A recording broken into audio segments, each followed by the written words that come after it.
కాశీబుగ్గ టౌన్లో ఒక ప్రైవేటు వ్యక్తి వెంకటేశ్వర దేవాలయాన్ని కట్టాడు. అక్కడి నుంచి కార్తీక మాసం ఈరోజు చాలామంది అక్కడ దర్శనానికి వెళ్ళిపోయారు. కనీసం ఆయన చేసినప్పుడు పోలీసుకు కూడా చెప్పలేదు. చెప్పుంటే పోలీస్ ప్రొటెక్షన్ పెట్టి ఎక్కడికక్కడ కంట్రోల్ చేసేవారం. అది చేయని దానివల్ల 9 మంది తొక్కిడికి గురయ్యి చనిపోయే పరిస్థితికి వచ్చారు. 5 మందికి ఇంజరీస్ కూడా అయినాయి. ఇది చాలా బాధాకరం. నేను ప్రతి ఒక్క ప్రాణాన్ని కాపాడుకోవాలని అనేక ప్రయత్నాలు చేస్తూ ఉంటే కొంతమంది ప్రైవేటు వ్యక్తులు ఇలాంటి కార్యక్రమాలు చేయడం చాలా బాధాకరం. దీన్ని నేను చాలా తీవ్రంగా ఖండిస్తున్నా. రాష్ట్రంలో అందరికి కూడా విజ్ఞప్తి చేస్తున్నా, మన ప్రాణం చాలా ముఖ్యం.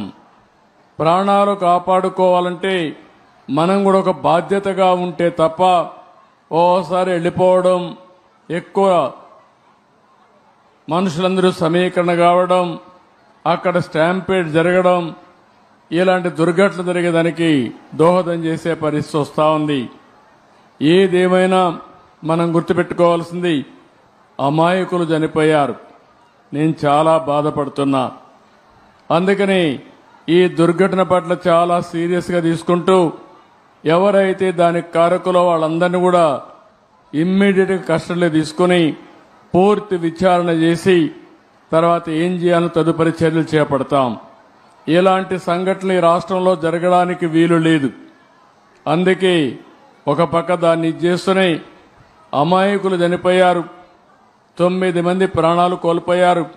ఆ 9 మంది ప్రాణాలు కోల్పోయిందని నేను చాలా బాధపడుతున్నా. ఏ ఒక్క వ్యక్తి చనిపోకూడదనేది నా భావన. ప్రాణం విలువైనది.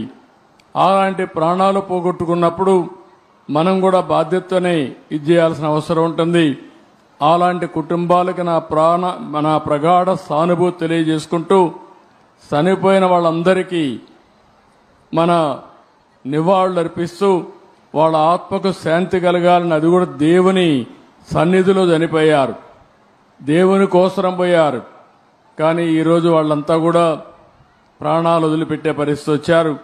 చాలా బాధేస్తుంది. ఏదేమైనా మనం అందరం నిమిత్త మాత్రం. ఓసారి సంఘటనలు జరుగుతాయి. జరగకూడదని ఎన్ని ప్రయత్నాలు చేసినా కొన్ని సంఘటనలు జరుగుతున్నాయి. నేను ఆ విషయాలను కూడా మీతో మళ్ళీ మాట్లాడతాను.